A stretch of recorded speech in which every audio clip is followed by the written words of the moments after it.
Perdi mais de R$ 1 milhão com Brava Energia. Sim, esse foi um relato que um dos nossos seguidores aqui do canal veio aí então me contar. Ele me buscou lá no Instagram e falou: André, eu não sei o que eu faço, eu comprei o ativo lá em cima e hoje eu tô amargando mais de R$ 1 milhão em prejuízo. Claro, conversei um pouco ali com ele, perguntei quantas ações ele tinha, perguntei tantas coisas, e aí outros relatos vieram à tona. Outras pessoas vieram me contar quanto dinheiro que investiram e quanto também estão perdendo. Alguns não quiseram abrir, eu perguntei só quantas ações tinha, qualquer PM, e aí, claro, eu consigo buscar aqui qual era o prejuízo. E eu fiz aqui uma planilha, só para vocês darem uma olhada, no qual foi o valor que, por exemplo, o primeiro colega aqui investiu. Ele investiu aqui o valor de quase 3 milhões, 2 milhões 999 mil.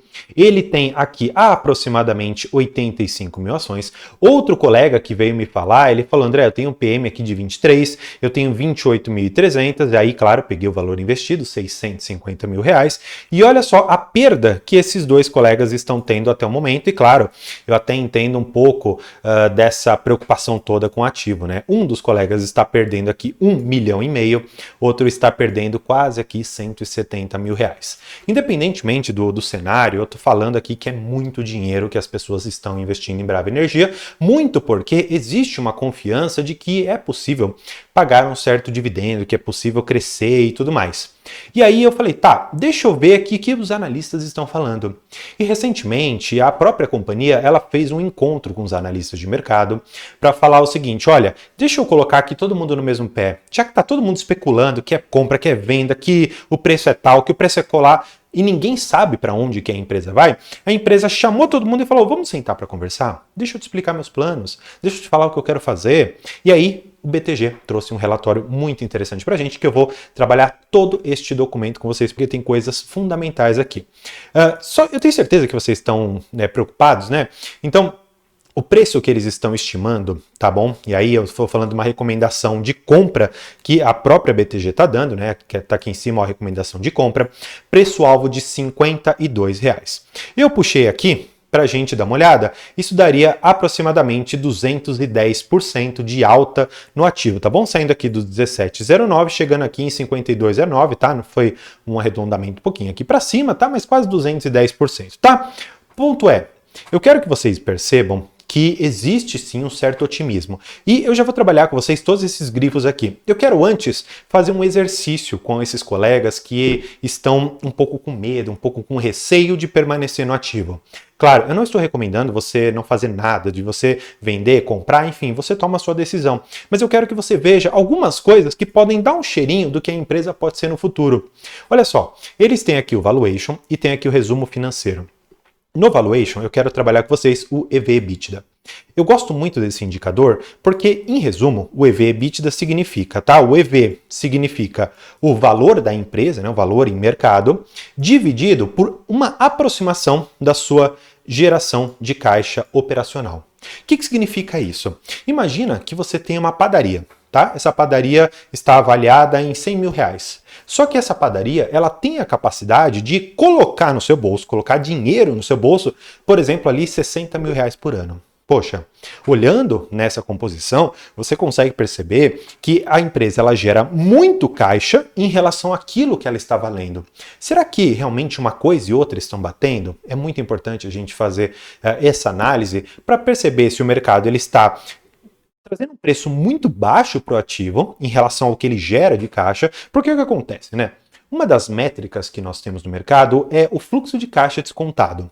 Como que mais ou menos funciona essa técnica? Eu olho para o futuro, imaginando, por exemplo, um Brent de tanto valor, um dólar de X, e aí eu falo, tá, se eu pegar tudo isso daqui que a empresa vai produzir lá para 2045, e trouxer todo esse fluxo aqui de dinheiro, o valor presente, quanto que essa empresa deveria estar valendo? Considerando o caixa que ela vai gerar.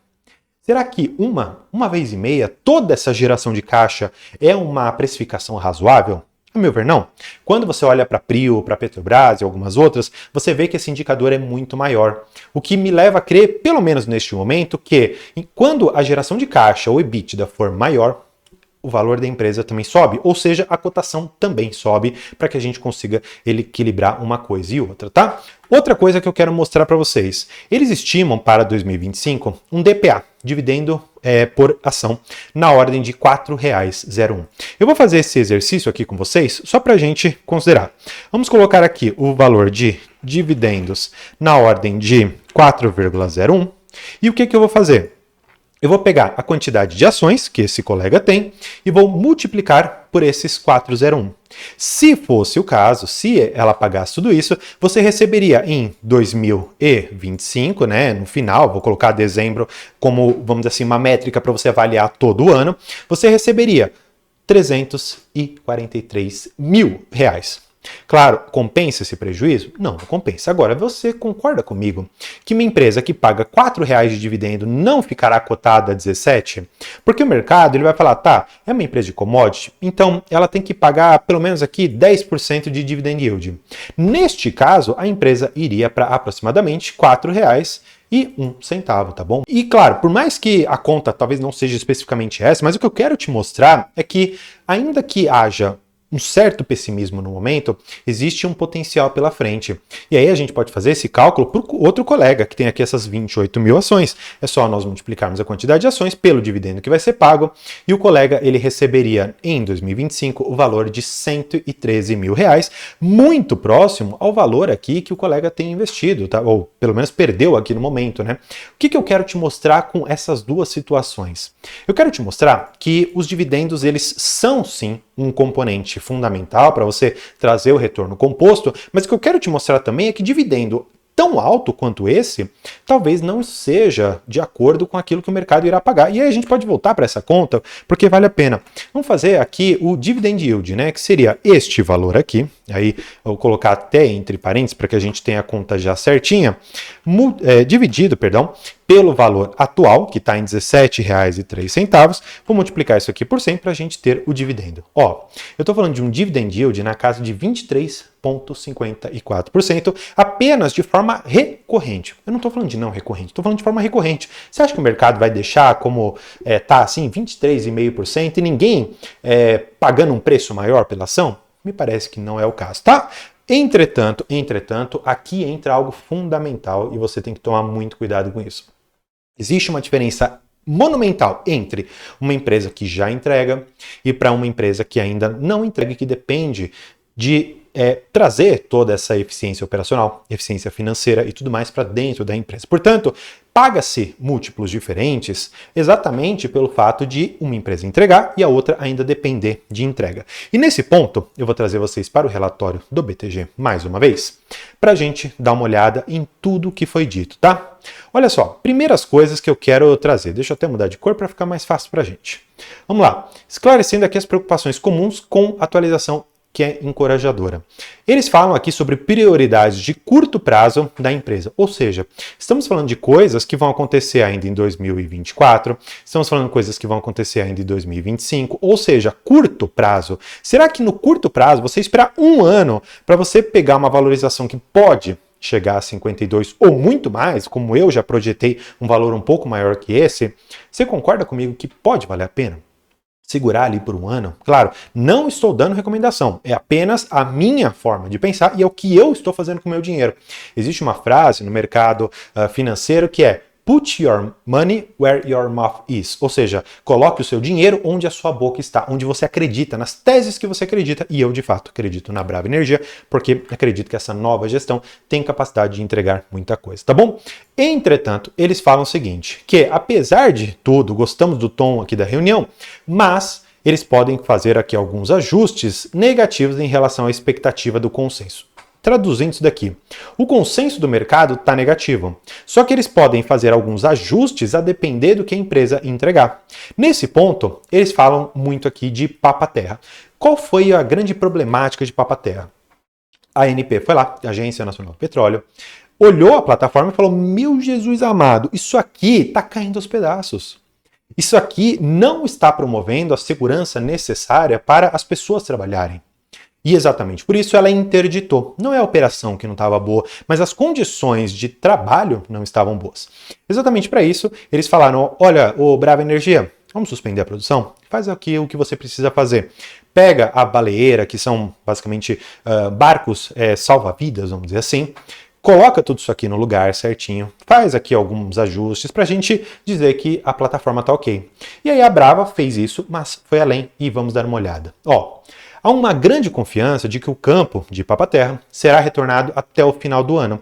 Existe uma ideia que muitos analistas colocam que no final de novembro ou talvez bem no comecinho de dezembro nós tenhamos Papa-Terra de volta, tá? E aí já vamos falar mais sobre isso. A percepção do BTG é de que a retomada poderia ser feita antes de quando eles anunciaram em dezembro, né, que poderia ser até dezembro, mas acredita-se que pode ocorrer ainda em novembro. Por quê? Uma vez que os botes salva-vidas, né, que são as baleeiras que eu falei para vocês, e o sistema de segurança já atendem às exigências da Agência Nacional de Petróleo, eu falei isso num outro vídeo para vocês, que eu vou deixar depois no card, fica tranquilo, fica comigo, tem muita coisa ainda.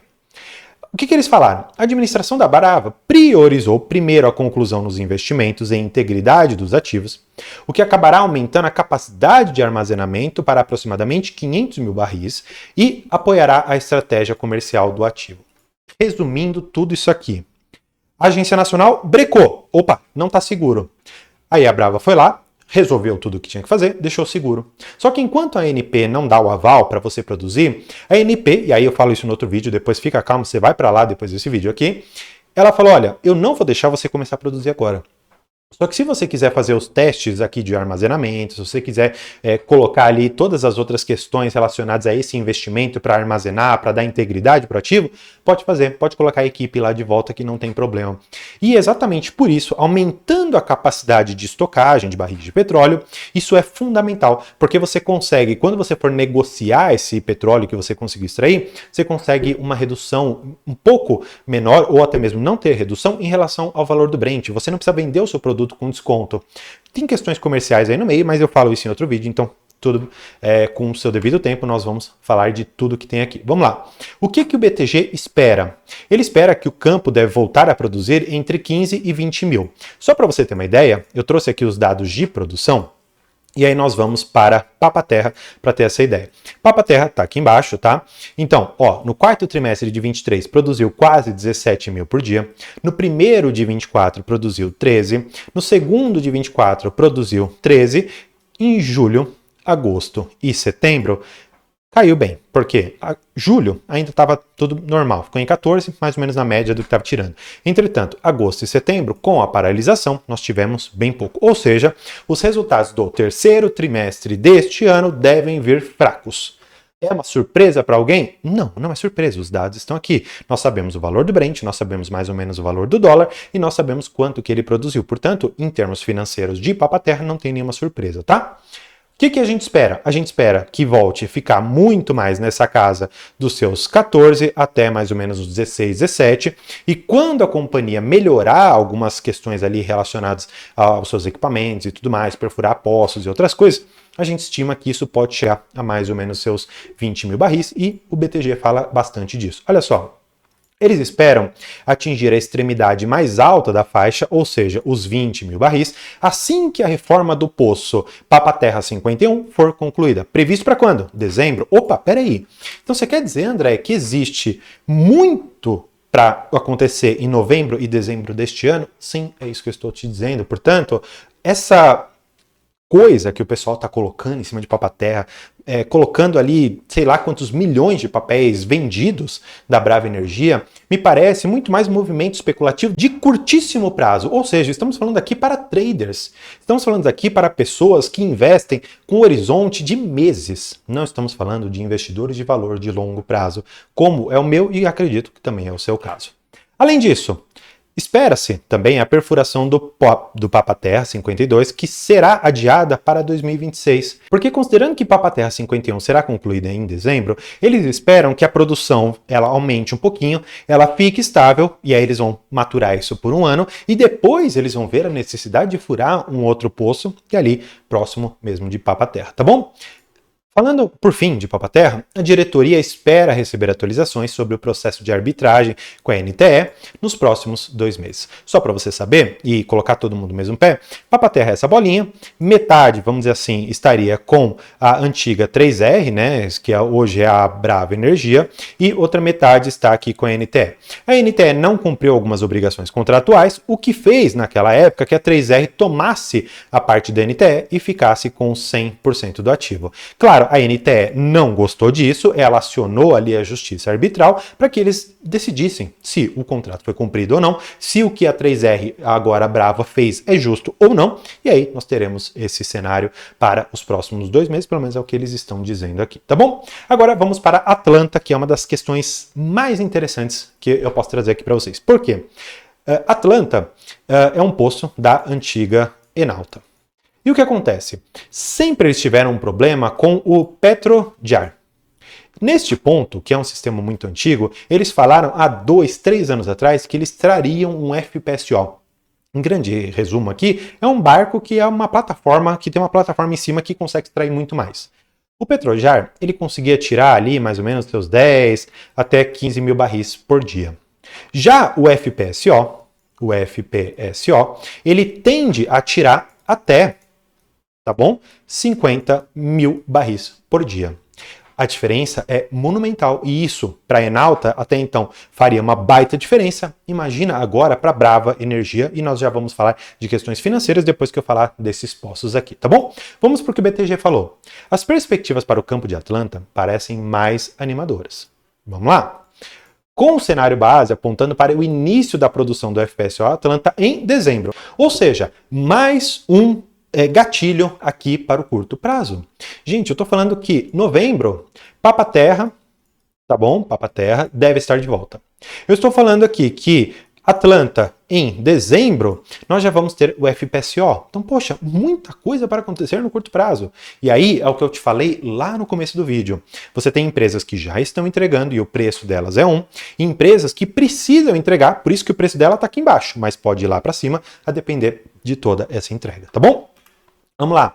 Atlanta, você tem a visita da ANP que foi programada para os dias 25 a 29 de novembro, mas eles disseram que eles já estão, a empresa já está num estado de prontidão, com a etapa final.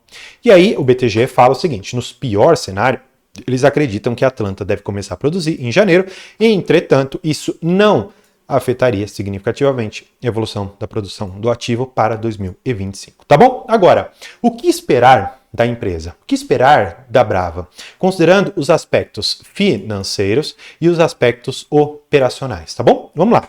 Primeira coisa, depois de garantir suas 2 prioridades, que são Papa-Terra voltar em novembro ou dezembro e Atlanta trazer o seu primeiro óleo ainda também em dezembro, eles acreditam que a empresa ela deve mudar o seu foco. Como assim, André? Uma empresa de petróleo não vai tirar petróleo? O que ela vai fazer? Ela vai virar um banco? Não, não é nada disso. Vamos entender. Qual que é o foco da empresa? O foco anterior era crescer. Para a 3R, ela tinha o objetivo de comprar alguns campos que eram da Petrobras. Já a Enalta, por outro lado, o principal foco dela era resolver Atlanta. Se ela conseguir trazer o FPSO para Atlanta, resolve. 3R, ou agora a nova Brava Energia. Ela tem mais campos da Petrobras para comprar? Não, não tem. Então, se você concordar comigo, você não tem campos para comprar, Atlanta vai resolver, ou seja, as prioridades antigas das empresas separadas já morreram. Então, nós temos novos objetivos pela frente. Quais são eles? Desalavancar o balanço patrimonial da Brava. Ou seja, nas minhas estimativas, considerando só o que as empresas trouxeram separadamente, você pegar o balanço ali da 3R e o balanço da Enalta, eu projetei alguma coisa na casa de 2,5 a mais ou menos 2,7 dívida líquida sobre EBITDA. Isso não é muito interessante. O que até o BTG espera, deixa eu até ver se eles colocaram aqui em cima. Ó, vamos ver, dividend yield, não colocaram. Ó, dívida líquida caixa, coloca isso daqui. Vamos dividir pelo EBITDA da empresa. Aí é fácil a gente fazer essa conta. 5 bi 382 dividido por um EBITDA de 7 Puxa vida, isso aqui vai ficar maravilhoso. Eu tô falando, gente, de 0,75 dívida líquida EBITDA, muito próximo ao que cheguei em alguns outros cálculos. Gente, eu tenho muitos vídeos aqui sobre a Brava Energia, sobre projeções, muitas outras coisas. Eu vou deixar tudo nos cards finais para você, tá bom? Por que é interessante? Ou seja, nós saímos de uma alavancagem de mais de 2 vezes para uma alavancagem de menos de 1 vez. Ou seja, isso muda completamente o patamar da empresa, o que faz com que ela possa pagar, no final das contas, dividendos, que é o que eu mostrei e fiz a conta lá para vocês, de R$4 por ação. Outros objetivos que ela tem. Depois de colocar a produção de Papa-Terra e Atlanta ok, eles pretendem alienar ativos não essenciais. E sabe o que eu achei interessante? Eles falaram nessa reunião que a Brava ela tem 10 concessões que respondem por 90% do valor patrimonial líquido do portfólio. Ou seja, você tem aqui apenas 10% de outras concessões que não são tão interessantes. Ou seja, neste caso aqui, vamos vender isso daqui, vamos colocar dinheiro para dentro da empresa, por quê? E eles falam aqui, ó, não esperamos que recursos significativos sejam obtidos, ou seja, você tem pouca coisa lá dentro desses 10% que não são muito legais, mas isso deve resultar em uma geração de caixa mais alta devido à redução dos investimentos que ela precisa fazer. E aí eles fizeram aqui uma pinceladinha a respeito da PetroRecôncavo, que tem uma parceria midstream lá no estado do Rio Grande do Norte com o Polo Potiguar. Só para você saber, né? Você tem 3 fases na parte de petróleo. Você tem, vamos colocar aqui, 1, 2 e 3. Você tem a midstream, tá? Que é a que eles estão falando. Você tem a downstream e você tem a upstream. O que é uma coisa e outra? Essa daqui é a própria extração do petróleo. Esses aqui são os dutos que levam do campo até uma refinaria. E o downstream seria a própria refinaria. O que acontece? Como a própria Brava Energia, assim como a PetroRecôncavo, elas operam no mesmo campo, elas utilizam a mesma tubulação. Entretanto, como a tubulação foi construída pela Brava Energia, na verdade pela Petrobras, e depois ficou ali na mão da 3R, a PetroRecôncavo paga uma taxa para isso. E talvez ali, se elas conseguirem uma fusão, talvez se elas fizerem algum contrato ou coisa assim do gênero, elas consigam cortar esse custo aqui de midstream e seria bom para ambas as empresas, claro, se elas se juntassem, tá bom? Além disso, eles falam de curva de produção. O que eu achei interessante, crescimento orgânico, ou seja, eles não querem fazer aquisições mais de ativos, geração de caixa no curto prazo, mais forte e uma rápida desalavancagem. Gente, eu pergunto para vocês, onde você vai achar uma empresa que, se entregar o que precisa entregar, ponto importante, vai ter uma baita geração de caixa e uma rápida desalavancagem? Em um ano, você vai pagar muito da dívida, e isso é fundamental para você compreender o ativo. E sabe qual que é mais legal? O BTG colocou premissas, para mim, conservadoras. E eu tenho projeções ainda maiores, mas por isso cada analista faz ali a sua avaliação, tá bom? Só para você entender, a projeção deles é que eles fiquem em 2025 com uma média, tá, de 85 a 90 mil barris de petróleo por dia. Por que eu falo que essas estimativas elas são conservadoras? Porque vamos lá, vamos fazer conta. Olha só, Atlanta você tem 12, Papa-Terra, pelo menos nesse terceiro trimestre, 5 mil, Potiguar 24, Recôncavo tal, enfim, vamos fazer algumas contas. Se a gente considerar Papa-Terra, vamos voltar ali para os seus 15 mil barris de petróleo por dia, tá? Ou seja, eu posso colocar aqui mais 10 mil, ou seja, para cá eu iria para 62 mil barris de petróleo. Se Atlanta conseguir chegar aos 50 mil, eu estou falando aqui de uma adição de mais ou menos 38. Ou seja, aqui eu vou para 100 mil barris de petróleo por dia. Isso é o que eu estou considerando meu cenário base. Qual que é o cenário além que eu acredito? Eu acredito aqui em Potiguar que muito provavelmente nós tenhamos uma evolução nessa quantidade de barris que estão aqui. Eu acredito que lá existe um potencial muito grande para você perfurar outros poços, para você trazer máquinas novas, para você fazer toda uma campanha de workover interessante lá dentro, para chegar muito mais próximo aos seus 30 mil. O que colocaria mais uns 6 mil, aqui iria para 106 mil barris de petróleo por dia. Essas são as minhas projeções, claro, cada analista tem a sua. Fato é que eles ainda precisam se provar. Essa é a parte principal. A tese ainda se provar. Tá? É fundamental você compreender isso, mas o tom da diretoria é bem-vindo. Eles falam que, dadas as inúmeras incertezas, os ajustes estratégicos em andamento e o baixo desempenho operacional nos últimos anos, acreditamos que os investidores e o próprio BTG ainda acham difícil atribuir probabilidade a um cenário muito diferente, ou seja, eles não estão confiando na empresa, porque lá atrás eles não entregaram, por que agora eles vão entregar?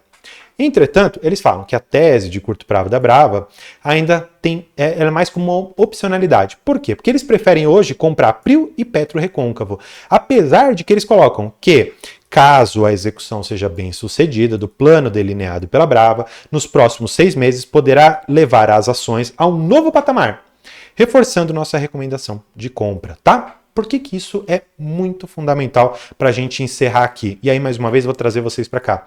Porque a recomendação, apesar de todas as certezas, é compra, com preço-alvo de R$ 52,00 e considerando um dividendo na ordem de R$ 4,00, poxa, seria interessante. E vamos fazer um último exercício? R$ 52,00 seria o preço aqui que o BTG coloca. Vamos então colocar o preço, vamos dizer, futuro, tá bom? Então, preço futuro, eles estimam em R$ 52,00. Se esses colegas aqui investiram, ou pelo menos compraram 85 mil ações pelo preço aqui, nós temos o valor de 4.457.000. Ou seja, eu estou falando aqui, sem considerar os dividendos, de um ganho de aproximadamente R$ 1,4 milhão. Isto no caso do primeiro colega. Se fizermos esse mesmo exercício com o outro colega aqui, eu estou falando aqui de um ganho, ó, 1.471.000, porque, claro, o PM de cada um é diferente. Neste caso aqui, eu estou falando de um ganho de aproximadamente 1,2 milhão. Conclusão da obra. Eu quero saber, você investe em Brava Energia? Deixa aqui embaixo, eu vou deixar os vídeos aqui para você ser direcionado para todos eles, porque são vídeos excelentes a respeito de valuation, a respeito do acompanhamento de tudo que está acontecendo. E se você gostou praticamente dessa aula que eu estou dando, deixa aqui seu like e não se esqueça de se inscrever no canal. Por hoje é isso e tchau!